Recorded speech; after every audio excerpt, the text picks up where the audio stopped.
Good evening, guys. 2 and 5 Scoop back with another episode. As you can see, I'm joined with a new co-host who you might be familiar with from Pick Swap Podcast. Mr. Sean Barnard is here to join with me because Asher wasn't able to make it today. Sean, thank you for joining us. And how are you? Yeah, of course, man. It's a pleasure to be on. I'm excited to chop it up, talk some Sixers. Exciting time in the Sixers world right now. The offseason is kind of like the time for hope a little bit. So, seen a little bit of game action with the summer league, all the transactions going through. So things are good on the Sixers horizon right now. Oh, for sure, man. Oh, I am stoked. This is, I mean, after a very, very disappointing end to the Sixers season, I'm glad that we have like a rejuvenating kind of feeling here where, we had the opportunity to bounce back and kind of get a little bit of a restart on what we had going. So very, very exciting off season here. And what we're going to be going into today is free agency that all of our acquisitions that have occurred over the past week or so. And we're going to give our own grades, our own opinions. You guys can comment down below on what you guys think. Give your own grades, whatever you guys please. But right now, to start off, it's not necessarily free agency. This started on draft night. We acquired De'Anthony Melton from the Memphis Grizzlies. We traded Danny Green and our 23rd overall pick for De'Anthony Melton. Now, to start off for me, I don't know about you, Sean, but I would grade this an A. At first thought, when I heard it, it was not something that I expected. It was not a name that I had heard. I had never heard it in rumors. So I heard the name. I was like, all right, I've never really heard much of this guy. I wasn't quite certain. And Sean, we texted in the group chat and everything. And eventually I was enlightened. And in retrospect, I am very, very pleased with the move. Yeah. Yeah, absolutely. I love De'Anthony Melton. He's been a guy I've been a fan of for since he came in the league. An interesting story, second round pick out of USC. Had a little kind of academic eligibility issue his sophomore year, so his draft stock kind of plummeted because of that. But from a pure basketball aspect, he's pretty much what the Sixers were lacking last year in terms of athletic, switchable defender, a guy that has some really nice defensive potential, crazy wingspan, very active. I'm gonna give it a nice B plus. I love De'Anthony Melton. I also think like it should be noted kind of in the trade deal how like Danny Green obviously isn't going to be able to play for at least the first half of the season, and the Sixers need guys that can play right now. So like that's kind of the case obviously with Melton. And just think about like if you're coming out with this type of player with the 23rd pick, you're very happy. So to me, it was a slam dunk trade, a very good move by Daryl Morey, and I think something that he kind of had under wraps for a while just based on how quickly it was pulled and behind Mm-hmm. the scenes. But I love De'Anthony Melton. I think he's going to be a great fit in Philadelphia. Yeah, I 100% agree. Another some things that I want to note about De'Anthony Melton. He was a very, very good bench piece, which everybody knows the Sixers are desperate for some solid bench. We saw last year when Jaron Moran was out, De'Anthony Melton was one of the guys who stepped up and really, really pushed the Grizzlies to kind of still succeed despite missing their star. Um, as you said, he's a really, really good 3 and D guy. While his volume of 3 point shots aren't quite there yet, um, he still shoots 37% from beyond the arc. And again, like you said, he's a good defensive acquisition. He averages steal a game. He'll average you maybe a block a game. Really, really solid guy that I am really, really happy to see on the Sixers. Definitely filling in a hole that was really, really gaping. Now we also keeping in mind that Danny Green is supposedly was gonna be our big 3 and D guy, and he succeeded here for a little bit, but he's aging, he's injured. We pretty much traded him for a younger, perhaps even better Danny Green, or has the potential to be. Mm-hmm. So overall, I'm very, very happy with the grade. A young guy, I give it an A. I think we can plug him right into the rotation, and he'll do just fine. He's experienced. He's familiar with the league. It's better to have him than to draft a guy at 23 and have him, play in the G League for a couple of years and not really have a huge impact immediately. Which, as we all know, the Sixers are kind of in win now mode. As Right. we're in the middle of Joel Embiid's prime. We just acquired James Harden.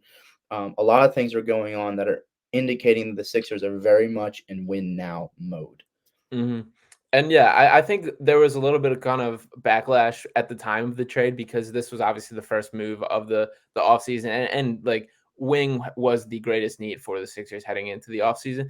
It's a little bit easier to reflect on it now that we're seeing the full picture with the Danuel House signing, with the PJ Tucker addition that I'm sure we're about to dive into. But for the De'Anthony Melton specifically, the Sixers don't need just like wings. They kind of need just like good overall players in general, which is something that he brings. Right. Like he's a super intriguing athlete. His motor he plays with is very impressive. He's going to be impactful in transition. He just does like a lot of good stuff. Like he's kind of that kind of player who just like gets in the mix, makes his presence felt. And they need those kind of players. That's something that we've been lacking. I know like the term like need a dog is thrown around so Mhm. much, and they got a couple this offseason, and De'Anthony Melton's one of them. Yeah, and speak of the devil, needing a dog, needing someone who has a real presence. That brings us to probably our biggest signing of the offseason thus far, PJ Tucker. Yeah. We inked him to a 3-year, $33 million fully guaranteed deal. Now, for me, I grade this a B plus. I like PJ Tucker. His statistics aren't something you would point to when you think of PJ Tucker. The guy averages about 7.5 points a game, gives you a handful of rebounds. He can steal. He's a good defensive player. But the one thing I really like about him is his 3-point shooting. As we've been saying for years now, the Sixers are desperate for some 3-point shooting.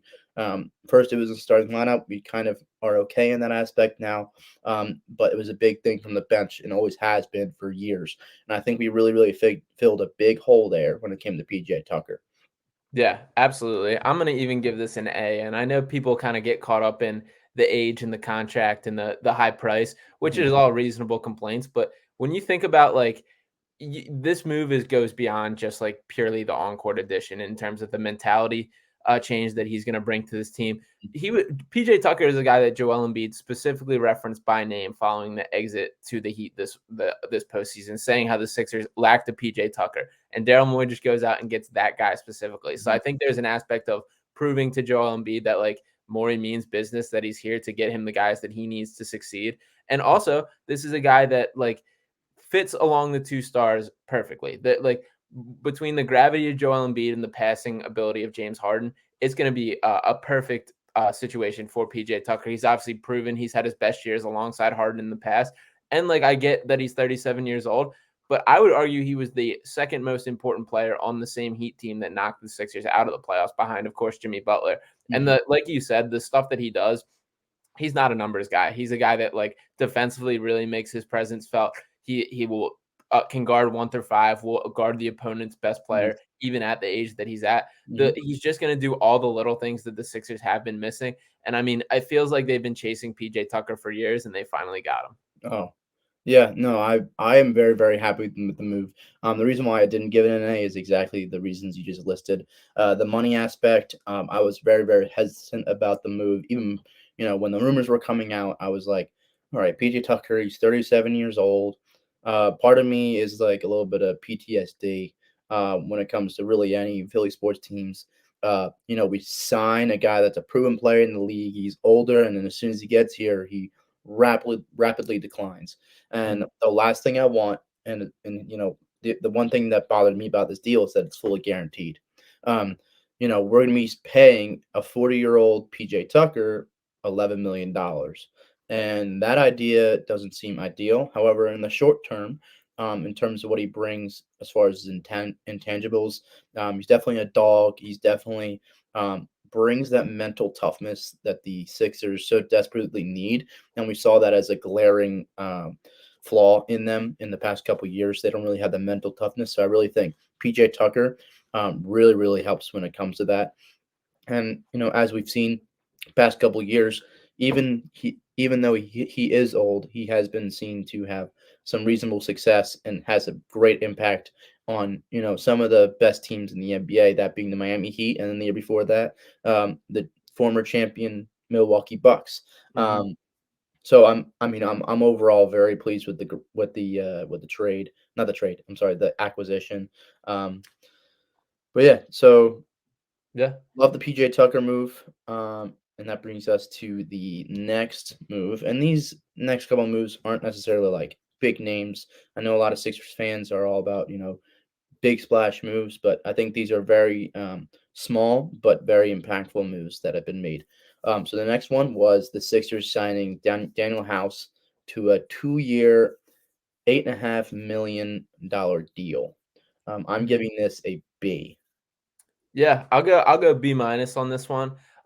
For me, like I disagree with kind of the argument about like overpaying for PJ Tucker just because I think it's the nature of the market for him, and like if Mhm. they weren't going to pay it, another team was, and it was important enough to get him.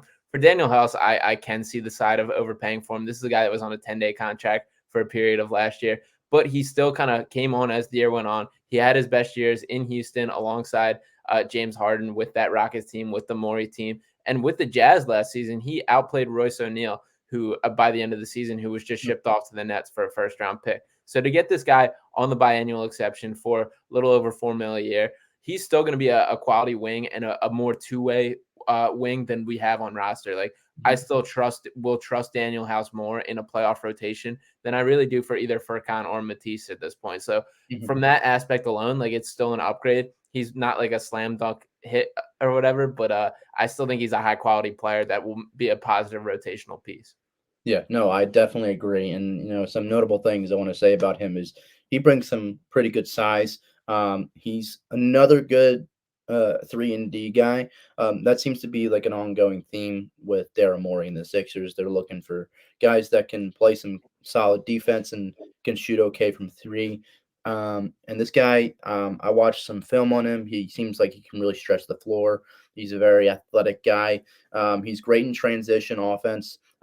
Transition defense, I haven't gotten a chance to look at that, but in general, transition offense and defense, the Sixers are in desperate need for some guys that can do that.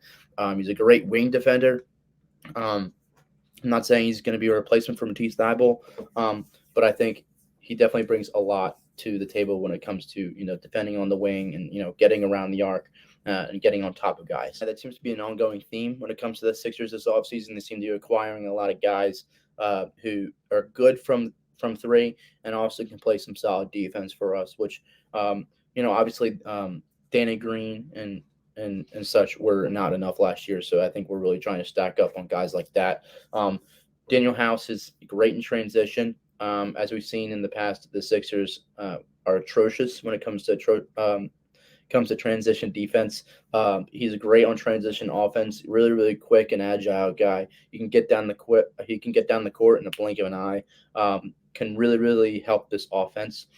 He's a great guy that can really fit into the rotation almost immediately, which is something that I've been looking for in all of our moves. I want a guy who's going to be able to make some sort of impact immediately because, I mean, we desperately need it. We don't have time to acquire some guy who's going to that we need to develop and everything because we're in the midst of Joel Embiid's prime. Again, like I've said repeatedly over and over again, we're in win now mode. So we need guys who can make an immediate impact for us. And Yeah, that's why I like this move. yeah, absolutely. And like you pointed out with the 3-and-D thing, that's kind of the nature of the NBA nowadays. Is that's become like the most important piece on any team is having those type of pieces that can play both sides of the court, can make a positive impact. Wings kind of run the NBA nowadays, and having guys that can match up with them like Danuel House is a huge asset. He also, I love this story about Danuel House too, was thrown out of the bubble for bringing a girl in, and there are rumors that it was actually James Harden and he took the fall. And if that's the case, I'm even more in on this guy coming to Philadelphia and being a part of the team. Yeah, no, yeah. That's funny. I actually never heard that story, honestly. I don't know. I wasn't with COVID and everything. I was like the bubble. I don't know. I watched it a little bit here and there, but because the Sixers were like massively struggling, and I Yeah. had to sit there and watch the atrocity of an Al Horford, Joel Embiid offense. Um, yeah, I wasn't like didn't I didn't follow it that much, if I'm being honest. But like after that, it I just never knew that story, honestly, and that's really, really funny to hear. That's Yeah. really funny. So maybe we'll get the real story from these guys Yeah. Oh yeah, during his tenure in Philly. That'd be yeah, awesome. yeah, yeah. So the next move and the latest move that we've made is Sean. I know you're a big fan. I know you're a really big fan of this guy, Trevelin Queen. Yes. Um, I you're not gonna like my grade, but I'm giving it a C plus, Mm, and that's purely based on the fact that I don't know if he's gonna make an immediate impact right now. sure. He's a young guy. There's questions as to if he will even make the roster. Again, he's a great young talent, and I would like to have him for years to come. Because we're gonna be in cap hell come 3, 4 years down the line, so it's gonna be nice to have him. You know, praying to God that we still have Tyrese Maxey, so those guys will be nice to have. Um, as we all know, he won G League MVP and G League Finals MVP. And one thing that I really like about this guy is his story. Yeah. I don't know if you know this. I'm sure you know his story, but his story is that he didn't get a single college offer when he was graduating from high school, and then he became as we all know, G League MVP and G League Finals MVP, which is really the epitome of Philadelphia, an ultimate underdog who had like nothing to work with, and he made you know trash into gold. It's the epitome of Philadelphia. I think he'll fit into this city fantastically. I think the city will embrace him and embrace his story, and I really hope that he will succeed. But in terms of his immediate impact and what kind of role he will have on the team, that's why I give him a C plus because uh, there's so much in the air there right now. Yeah, for sure. That's fair. As far as the immediate impact, I absolutely love Trevelin Queen. I'm still giving it an A plus just because I love the guy. Like you kind of talked about with his story. I mean, it's awesome stuff. From no scholarship offers, he bounced around to 3 different JUCO schools before he ended up on New Mexico State. He was homeless for a point in time. He was bouncing from car to car, stayed in a retirement community, pretty much just surviving and made his way. And then to work his way up to the G League to become like a real plus athlete is awesome. A guy he was undrafted as well. I kind of came across Trevelin Queen from watching the G League finals last year, where the Rockets were matched up against the Blue Coats, and Trevelin Queen dropped 44 points in the final game, and he also just walked over after hitting a three and just stomped on the Blue Coats logo on midcourt, which caused a whole scuffle. Shaq Harrison got thrown out, Miles Powell got thrown out, Trevelin Queen got thrown out.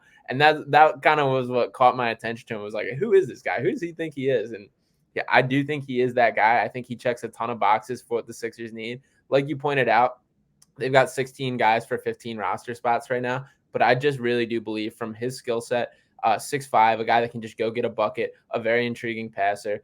You have to find a way to keep this guy on the top 15 in my mind. And I don't know. I still think there could potentially be like a 2-for-1 trade or a 3-for-2 trade that even things out and they don't got to worry about cutting somebody. But I think Trevelin Queen will make an impact on the Sixers this year. Okay. Yeah, I have to do a bit more research on him, but as far as I've seen, I do like the player that he is. Mm-hmm. Really, really intriguing, and I'm really excited to see what happens. Um, so, just a couple questions. As far as the outlook for the rest of the offseason, given everything that's transpired and signing PJ Tucker and everything, Sean, do you see the Sixers making any kind of like notable moves? And who else would you have in mind that could really like put this all together if it's not already together?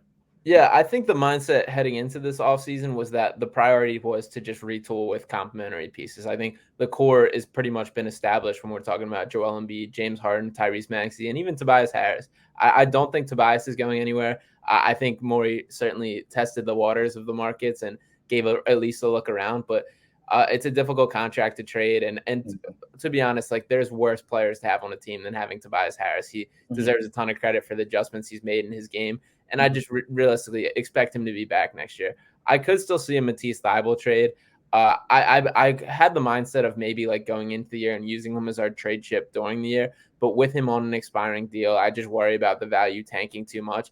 And I think like realistically, like they have to find 2 guys that can play on both ends of the court. And we saw in the postseason Matisse Thybulle's minutes get cut by over 10 minutes per game because he simply couldn't hold up. He just wasn't paid attention to whatsoever on the offensive end. And like spacing's the name of the game with what we're trying to build around Embiid and Harden. So I could still see Thybulle getting flipped.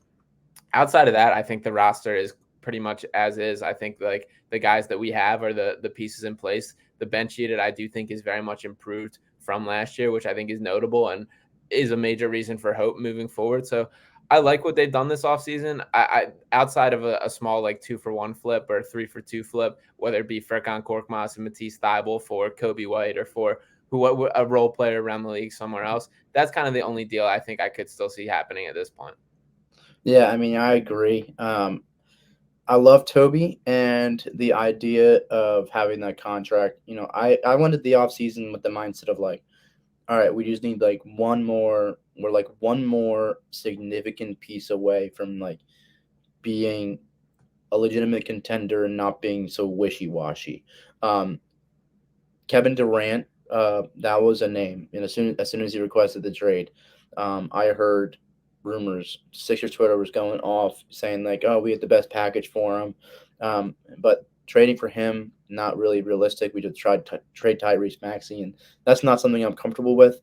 Trading a young Tyrese Maxey,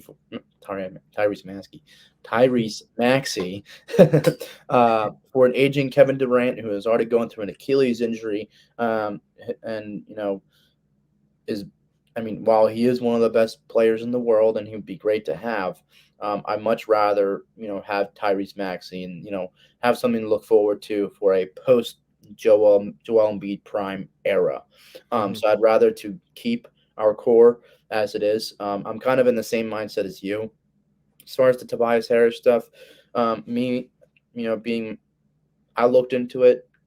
It's a hefty contract, and in retrospect, it's like you said, he's not the worst. He's not the worst. He really came up big in the playoffs. He really adjusted very well to the role, and I think come next year as they start to mesh more, and everybody starts to understand their role better. I think things will start to come together. Whether or not they'll be in contention for a championship, I think there's certainly a better chance, given that we've upgraded the bench so much this year, even with just two significant pieces. And Trevelin Queen, I like him, but that's still uncertain for me. But overall, I don't see anything big splash anymore. As opposed to 2 weeks ago when we recorded before, I was looking at a lot. I really wanted the Sixers to go out there and make a big move and like a statement, and kind of like a prove it move and be like, we're here. We still exist. We're coming after that Larry O'Brien trophy.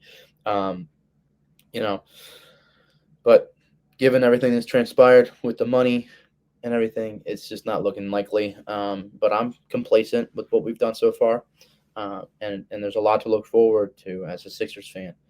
Yeah, definitely. And I mean, as far as the Kevin Durant stuff, I just don't think the Sixers have the type of draft capital to compete with the offers that the Nets are going to take. I honestly don't know if any team is going to be willing to reach the price the Nets are going to demand. And the Nets are understandably demanding such a high price because of what a position they're in as a franchise. This is like I compared it to the Ben Simmons situation. Think about how careful Daryl Morey was with making sure he got the right offer and making sure because of how drastically altering this is to the franchise. At the end of the day, the Sixers still had Joel Embiid as their centerpiece. They still had this all-star caliber guy, their main piece. Kevin Durant is the main piece for the Nets, and the Nets already have traded like pretty much all their draft picks. Like Houston has their next 4 draft picks, so they can't go into tank mode because of like they don't have their own draft picks. So they really have to make sure they get this trade right. So I don't see the Kevin Durant situation getting resolved that soon.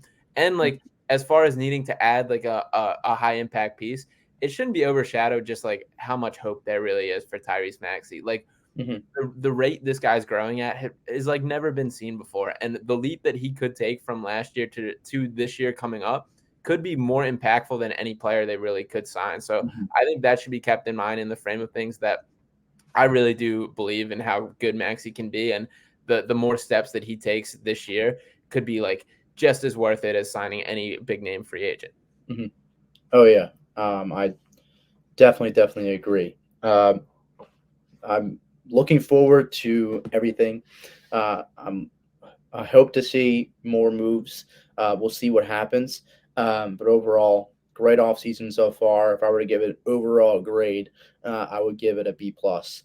I don't know about you, Sean, but I'm happy with the moves. I think we've really plugged in and filled a lot of the holes that we had coming out of the season last year, and I think we certainly have a better chance to, make a harder push in the playoffs this coming season. Yeah, totally. I'll even go A minus. And I just think like the ideas behind all these moves were very clearly thought out as like postseason additions and guys that will make an impact in the crunch time of things, which I think is super important to see. I think both Danuel House and PJ Tucker are guys we're going to be way more comfortable having in the rotation. And realistically, looking at like the Sixers last year, they just did not have enough like playable pieces for a playoff rotation. And I think that changed. Obviously, you need a little bit of luck along the way in terms of like guys staying healthy, nothing kind of interrupting things. But I think they're in a good spot heading into next year. And I think having a continuity and allowing the team to grow together is just as important as kind of making a splash. So I'm excited to see what this team can look like with a full year of like Embiid, Harden, and Maxey together. So I do think the Sixers have improved themselves this offseason, and I think they're in a good spot moving forward. Absolutely, Sean. Well, that should just about wrap it up for this episode 215 Scoop. Give us a follow on Instagram at the 215 Scoop, on TikTok 215 Scoop, and on Twitter 215 Scoop PSM. Sean here is the host of Pick Swap Media, Pick Swap podcast. You can follow him on the socials, Twitter at Pick Swap Media, Instagram same thing as well on TikTok. Give a follow to Sean on Twitter at Sean_Bernard1. One last note. We here at 215 Scoop Podcast, as well as everybody involved with Pick Swap Media, we are very proud to announce our partnership with thesportsdisplays.com. Sports Displays are the creators of their own unique product, which is a jersey mount. This jersey mount you can apply to any surface, attach to any surface for significantly cheaper than any other mount you could really get. Check out the link in the description and make sure to use the promo code PICKSWAP at checkout for 10% off the product and free shipping. Yeah, man, make sure it's got everything you need for all your dorm, man cave, or anything else you can need it for. So make sure to check that out and you guys will be happy with it. Thanks for everybody for watching. Make sure to like and subscribe if you're new to the channel, and we will talk with you next time.